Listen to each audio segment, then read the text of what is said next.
first and foremost, my name is Paul Makinano. I was born and raised from the Philippines, in the island of Bohol. So I moved here in Connecticut when I was 11 years old. Um, the first grade I came here was fourth grade. I started school here, and back home, sports was a big thing, but football was never like I could have never imagined I would like be in this journey playing football whatsoever.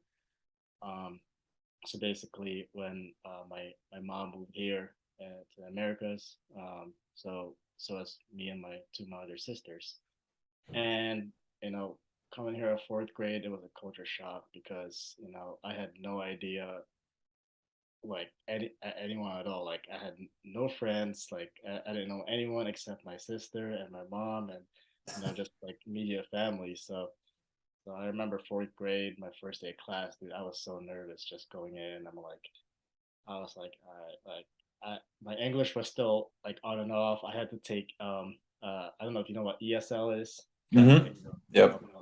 the language. I had to take that for 3 years and whatnot. So it was pretty cool though. And the transition was definitely like crazy for me, but eventually I just made friends coming in when I moved here in the US. So Hmm. So obviously now you have your sights set on playing professionally, being the first Filipino, full-blooded Filipino to play in the NFL, or CFL professionally anywhere. But I want to take this step by step. So let's go back to the Philippines. absolutely. Are your parents athletes? Have like did they push you towards athletics in any way, or how did you even get into football? Was it when you got to the US? Yeah, So when yeah, was the so first time basically, you saw football? oh, so the first time I saw football was I remember it was 2007. My uncle took me to a Jets versus Falcons preseason game, and I had no idea what was going on, man. So once we stepped out the stadium, I'm like, holy cow, like this is awesome. I watched the game. Like it was only preseason at the time, but like just being that like environment was awesome. And from then, like I kind of just like started learning more and more about football, and like I started playing Madden. Like I think my first Madden game was Madden 08 when Vince Young was in the cover, and Hmm. it was pretty awesome. Just learning like about football back then. So my parents, there's no one's an athlete in my family whatsoever. As a Filipino, everyone's either a nurse or working in the healthcare industry. There's always that stereotype. We always work in the healthcare industry as a Filipino. So no one's an athlete. I'm also the tallest in my family. The next person that's probably like the tallest in my family is like 5'6", 5'7". I'm about like 5'11", 6 in a good day, I guess. But Okay. so yeah, that's how like it kind of started with football for me, and from then on, I just started loving the game. When you were in the Philippines, did you play any sports? Were you playing soccer? No, absolutely not. I played no sport whatsoever. The only sport I basically did was I just did like a long distance running. That's about it. Okay. So like cross country style. Was that for like your school or? Yeah, it was for my school. We had like an event every couple of times a year where we would run like marathons and whatnot, but it wasn't like a cross country track and field kind of thing. So So you said you moved over here when you were in fourth grade, right? yes, yeah. How old were your siblings? So my sibling at that time was my younger one was 5, and then my older one was 17, 18, and she graduated high school back home, and then she transitioned to college here in the U.S. Okay. So then she was a year behind, so everyone kind of met up in the US, or did she go to Connecticut, right? That's where you guys settled down. Did she Yes, go to college in Connecticut or yes. was So okay. yeah, so she eventually went to nursing school here in Connecticut, and then that's how she basically moved from there. Okay. Okay. So what was, I mean, you talked a little bit about it, but I want to get that, earlier experience of, landing in the US, Right. fourth grade, right? Not speaking the language. What was the hardest thing for you to do? I guess we could start there. What was like the biggest learning curve for you? I would say just meeting new people.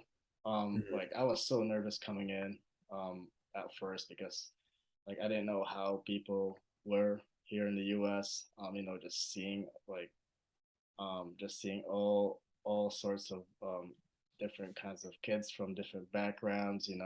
Whether it's someone that came from another country or someone that was born here and raised. So um, definitely like trying to get friends back then was pretty hard for me. But eventually, what got me like to be more comfortable was in a recess. Like I would Hmm. join. I would join when people play football, like tag or whatever it may be. So it was a cool experience, definitely.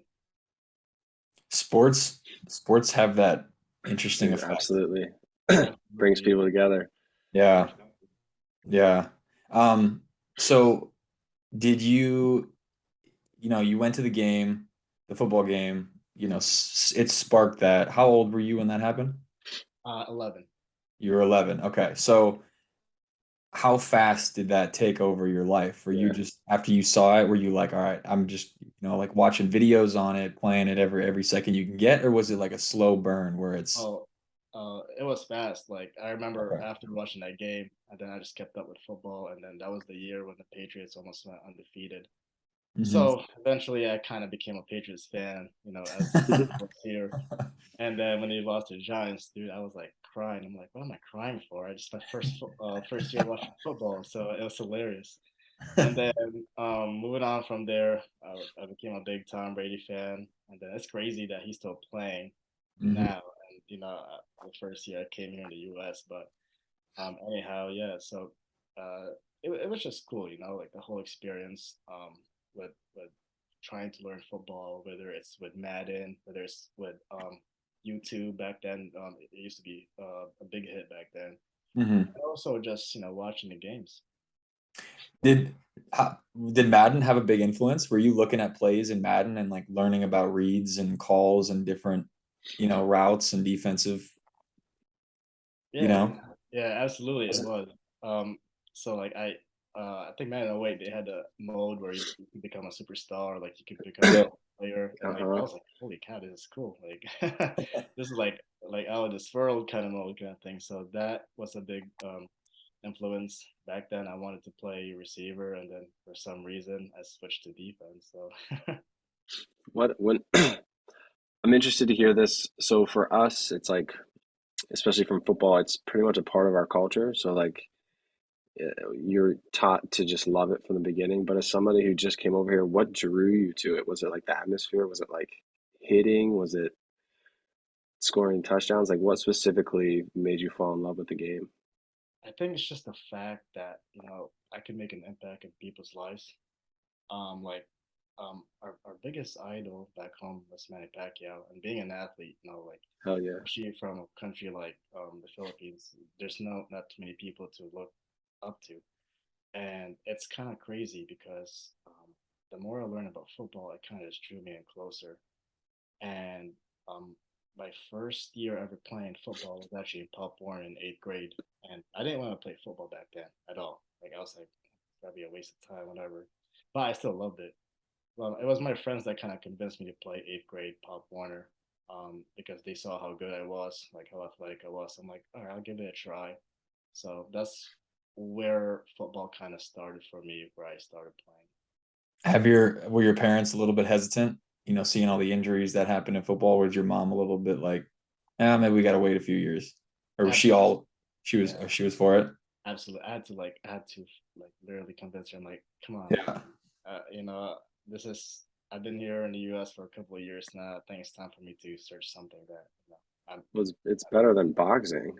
right. It's Definitely, true. absolutely. Yeah. Yeah, man. So is, you know, I guess it's not really good. It's an obvious question, but is Manny like who are the other notable athletes that have come out of the Philippines other than Manny Pacquiao recently? So for me, like all I know is Manny Pacquiao's always been the biggest, Yep. but like there's always been like a partial Filipino that's a big influence back home, like Jalen Green. I've always been hearing that for the Rockets, he's partial Filipino. His grandma was. Jordan Hmm. Clarkson, he's always like representing the Philippines, and yeah, that's about it. Like from what I'm hearing. So like the biggest thing for me was just watching Pacquiao fight. I'm like, dang, imagine if like I could play football one day and like people back home could see. So like it's just a cool experience. Yeah. So let's keep going with the story then. So you start in Pop Warner. Hmm. Did you instantly see some success? Like, were you really talented at it? And then walk us through like high school, because you saw a lot of success in high school. So Right. what was that progress like? So high school transitioning to high school was a little wonky to me because so my first 2 years in high school, I ended up going to an automotive school. Um, just learning about cars, how to the basics about cars because back then my father wanted me to go that way to that route instead of football. So, but the crazy thing is, I played. The school that I went to was a technical school, and then I started varsity right away for them our freshman year, and then sophomore year, and then the coaches obviously saw how talented I was, but I didn't think I would take football that serious. And then there's another high school that was across the street called Ansonia High School. They've always been winning games, state championships here and there. So the coach at that high school always wanted me to play for them, but at the time my father wanted me to go to a different route. So I kind of talked to my mom like, "Hey mom, I really want to play football. I think I want to pursue it in college. So, like, could you please help me with my like transfer process?" And she was like, "Yes, but like my father at the time we didn't have the best relationship, and he wanted everything this way, kind of."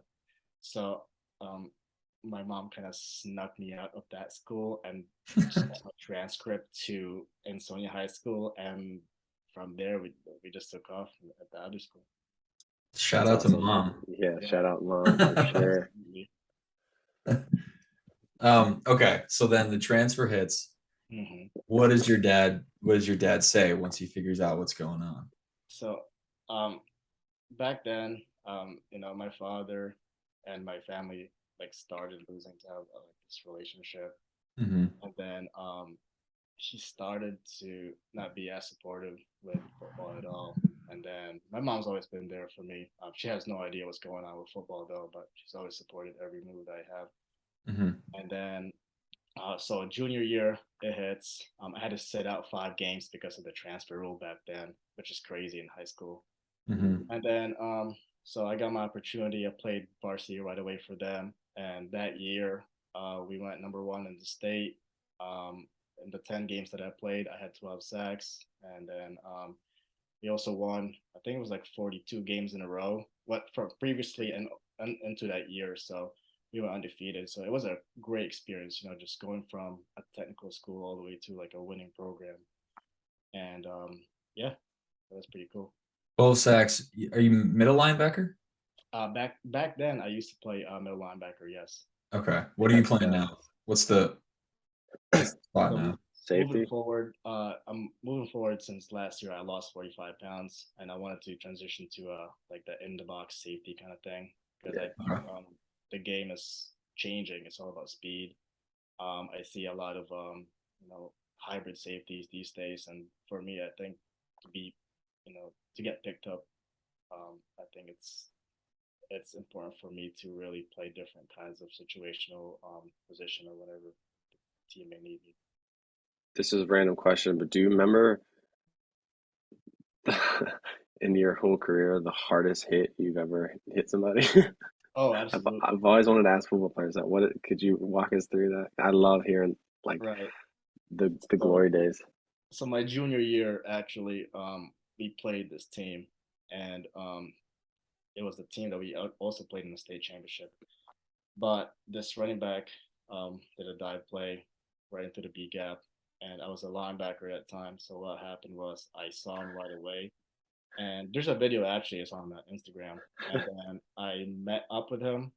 So my helmet went up his chin, and then absolutely jarred the ball out, and like I did like a suplex on him. And like I remember the next day reading up in the newspaper, they're like, "Yeah, man, like you could hear his hit from like the highway or something." It was pretty cool. So um, definitely, I was known to be a hard hitter back in high school, so that's always been a part of me. Hell yeah. So walk me through the recruiting process. How Mhm. did you get to you started at Sacred Heart? Yes, I did. Okay, so how did you get from high school to Sacred Heart?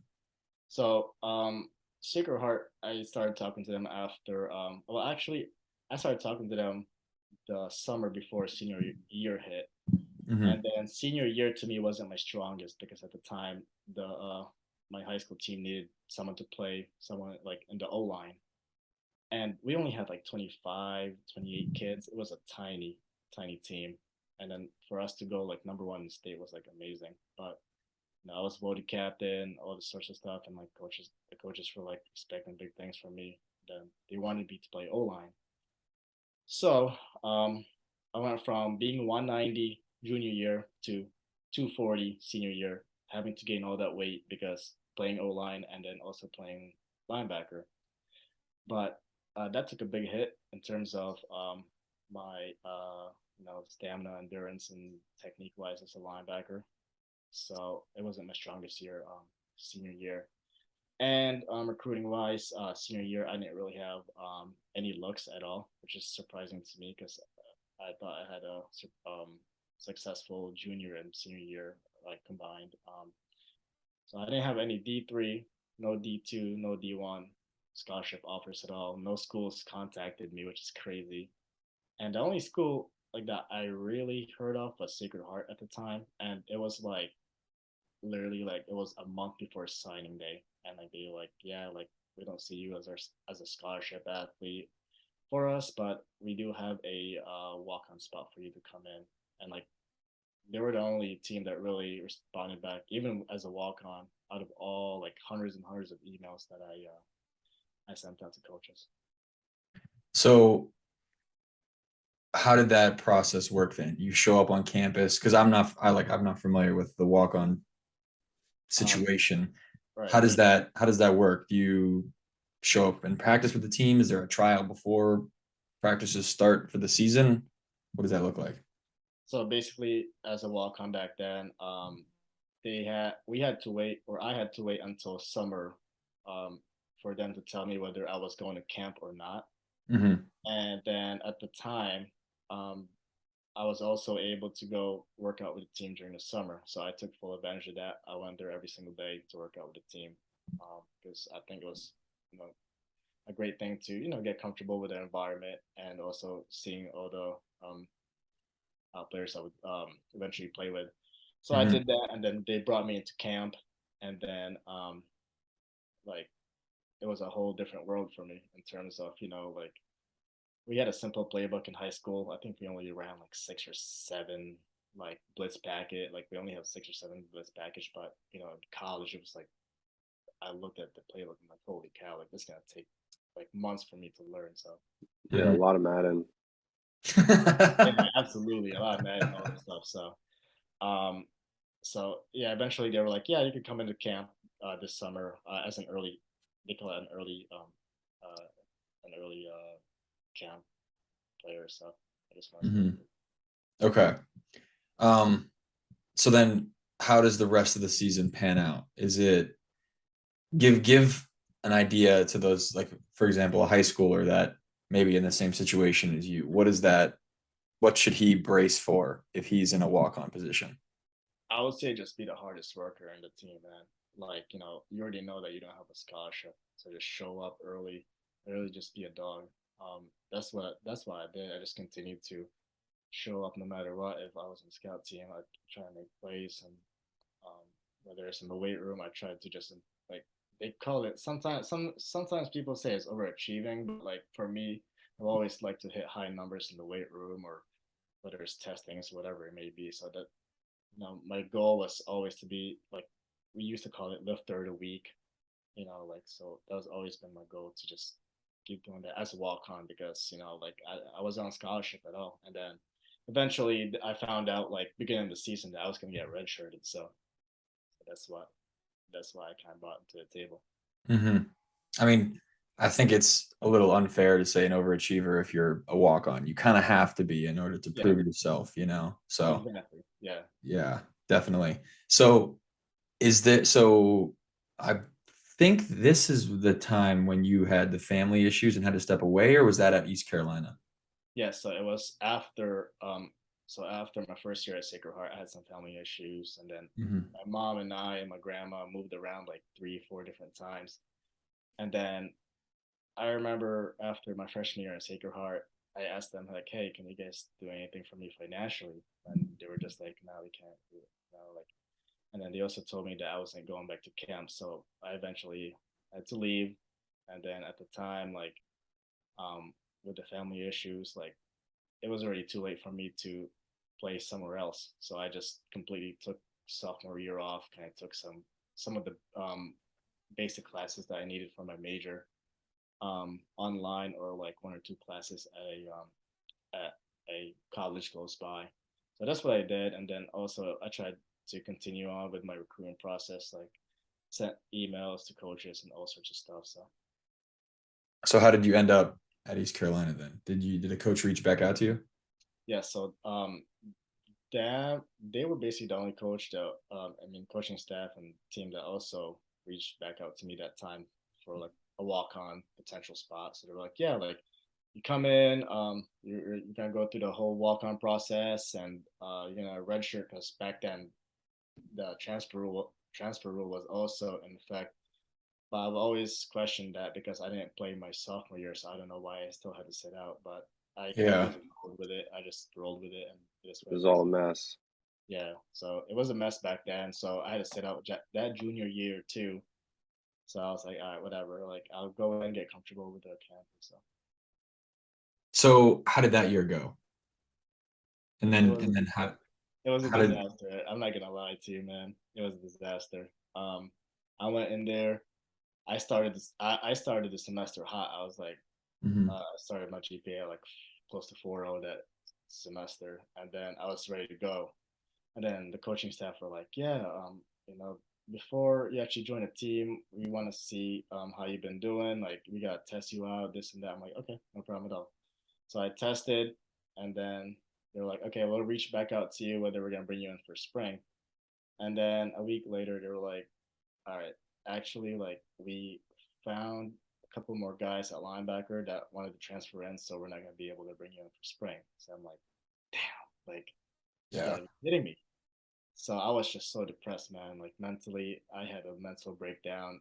I didn't go to class for a month and a half. My GPA went down from like a 3.9 all the way to a 1.8, and then I ended up the semester with a 1.8, and I was just like so depressed, man. I remember that time, and I was like, all right, like what is there to do now? You know what I mean? Like moving on forward, what is there to do? Like, do I stay here, finish my undergrad here, or like do I want to continue to keep transferring and transferring and so because there were no teams that wanted me at all because I didn't have film, and the only film I had was high school, and it was already 2 years after. So Mhm. yeah, So I mean, you're obviously doing great now. So what advice do you have for kids that might be in that same situation where they're not, feeling down about themselves, whether it's high school or college? right. How did you get over that hump to then, be as driven as you are today? What advice would you give to them? I would just say just stay the course. Every day is different, and if you continue to have that drive and hunger, that you're eventually gonna see the field and achieve your goals and your dreams. Just continue to have that drive because you'll never know like when the opportunity will come. Hmm. So that opportunity eventually did come, right? Because you ended up at Penn State, correct? Yes. So how So did that work out? So I eventually decided to, stay at East Carolina, and then I graduated a year after. So technically, I graduated college in 3 years, because it's always been my mom's dream for me to finish college. So like I was like, all right, like I gotta do this for mom. We finish college early so I could play somewhere else for grad school. So 2019 summer, moving on forward, I had a friend um, that played for Penn State. He's a quarterback for Kentucky now, Will Levis. So, you know, that time, like I didn't have any connections whatsoever except the guys that I trained with here in Connecticut. And I contacted him. I'm like, hey man, is there a possible way I could walk on over there? I'm like, yeah, like come through, come for a visit. And like he set everything up for me. God bless him. He did everything for me back then. So I went there summer of 2019. I had to wait for a little bit because the whole transition transfer thing is sometimes it's tough. And then I also just graduated my undergrad, so I literally drove from East Carolina straight to State College that summer because I just wanted to be out of East Carolina and play again. Hmm. So I went there summer, and then I had a couple of weeks to get comfortable with the environment, and just walking around the campus and the facility was like amazing. I was like, damn, like, this is amazing. You Yeah, know, one of the best. one of the best, absolutely. And then so I continued to stay in contact with the guys there, and as well as the coaching staff, and you know, uh, and then things. I guess things sometimes just don't pan out, and something came up again for me over So there. what year was that? 2019. That would have been my first year of grad school. So what eventually happened was my academic advisor at the time, I was all accepted into school, this and that. And then they were like, yeah, like you being a latecomer, we just don't have the scholarship for you academically. And I was already walking on as a walk on in the grad program, so I couldn't afford that. So I Hmm. was like, all right, man, that's what it is. I'll just I just go home, man. I was that was another depressing time. So it was like slowly climbing up the peak and then crashing back down again. Like Hmm. there goes my dream of playing college football. Hmm. But what's so inspiring though about your story is you're still going, despite everything that's happened. Right. You've even gone so far as to get some media publicity from your situation, being the full Filipino Mm-hmm. in the NFL or CFL, whatever you make it to. Absolutely. So how did that come about? Did someone at the gym that you work out at tell a reporter and that's how it worked out, or what happened there? Right. So at the time, so after Penn State didn't work out, I kind of just like continued to train and continue to see what happens. And word of mouth just started going out. So I started getting interviews from Fox, and then people from back home in the Philippines. So I'm like, oh, that's pretty cool. Like, um, obviously I'm gonna do the interview, but at the same time, I was like, damn, I'm, I don't feel like I deserve this because I didn't play or do anything in college at all. Hmm. So for me to be in that situation was definitely humbling. But at the same time, it was like, I still haven't done anything, so I gotta continue to prove myself. Right. Well, and the thing that's even, equally as important though is now that there's been so much publicity around you back in the Philippines, like just think about how many kids you're inspiring to play Absolutely. American Just about to football, say that. Yeah. So regardless of what happens, I'm sure there's some kids over there that are picking up a football and Right. seeing you on TV or in the newspaper and trying to be like you. Right. So the longer you stay motivated and try to chase whatever dreams you got going on, I mean, Yeah. you're just helping the next generation as well. So props Definitely. to Yeah. you, Do you honestly. have any plans of going over to the Philippines and doing any like football talks or talking to the youth about the game or anything like that? For me right now, at least the next couple of years, I just want to focus with trying to make it because like I don't want to like for me like I've always had this thing where like I don't want to go back without not making it first. Like I Hmm. want to like Sure. make it first and then show them that like hey look anything's possible. Hmm. So we're almost out of time. We end every episode with Okay, five good. Yeah. with five quick questions, and I want to get to that. But before I do, you recently had one of your Instagram reels pop off. Hmm. Before we get into the questions, tell me about that. What was that? Just like a video? Did you not expect that? I can't imagine that you did. But have you gotten any like publicity from that? Were people reaching out to you and like DMing you like, "Oh my God, it's going crazy"? Yeah, absolutely. I didn't know it was gonna blow up. I just posted that thing. Like I don't know, I'm not the biggest social media guy. I don't have Mhm. TikTok. I don't have Twitter. So I just posted that because someone told me like, yo, you should start posting your training videos. I'm like, that's cool. I'll do it. And out of nowhere, it just started like getting likes and likes, and then like people are reaching out to me, like a couple of NFL guys, and then like it was cool to see Chris Tucker follow me. I'm like, oh, that's my guy. And then yeah, like I didn't expect it, and I'm still trying to learn the whole social media thing, but yeah. That's a crazy machine that you were on, dude. If that's like homemade, was that The little homemade? Was that a treadmill thing. treadmill with a pad attached to it?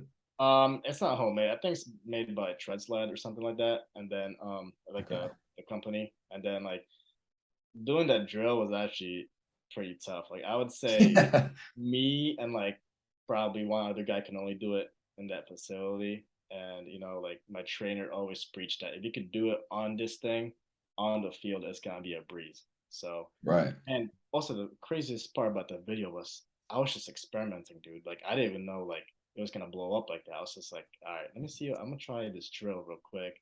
And then I posted it, and like I guess people saw a dude with a helmet and shirtless, so they were like, all right, I just kept going. Yeah, you look absolutely ripped in that video. It's a mixture of a motivational and thirst trap all in one video. Exactly. It's Best hilarious. I'm like, combo. I Yeah. didn't know, dude. All right, cool. Let's finish it out with Mhm, just 5 rapid fire questions. mhm. And I think it's only right that we start with this one just because I think it was today that someone won the $2 billion Dude, I bought lottery in tickets 4 separate California. times. Yeah. You did? Yeah, I probably spent like $30 on tickets. So the first question is if you had $100 million Mhm, tomorrow, mhm. if you won $100 million tomorrow, what would you do with it and why? I would say 20% is going to my family, Hmm. 30% is going back home in the Philippines to help people out, and the other 30 will be just for investments, and then the other 20 will just be for fun. So basically, That's um, probably the most accurate answer. Like the most broken Yeah, down most people are like, say random shit. That was good. right. it's like That was well thought out. I'm gonna buy a house and a car. Yeah. Yeah. For me, it's No, more that's I just want to help people out, like everyone around me, and also people back home.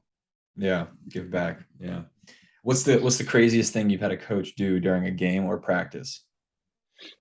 I would say the first time I got spazzed because I ran the wrong gap, I was like, damn, like coaches actually could do this. You know, up there in my face, like, what the are you doing, man? Like, you crazy? I'm like, dang.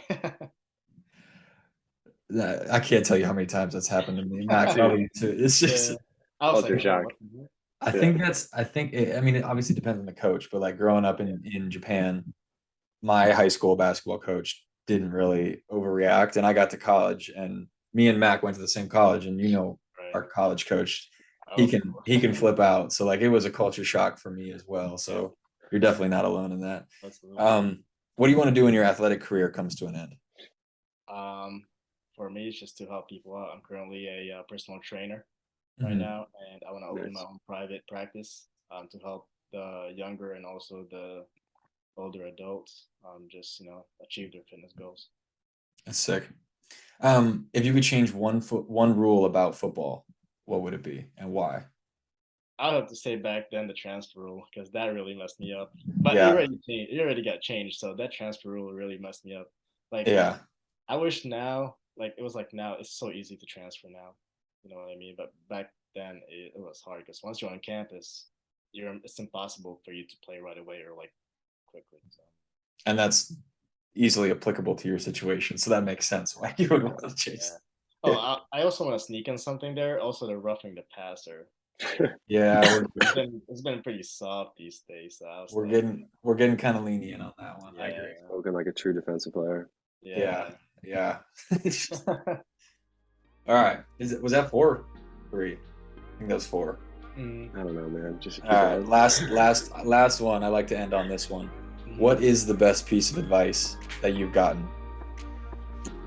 best piece of advice? I would have to say from my current coach right now, my trainer.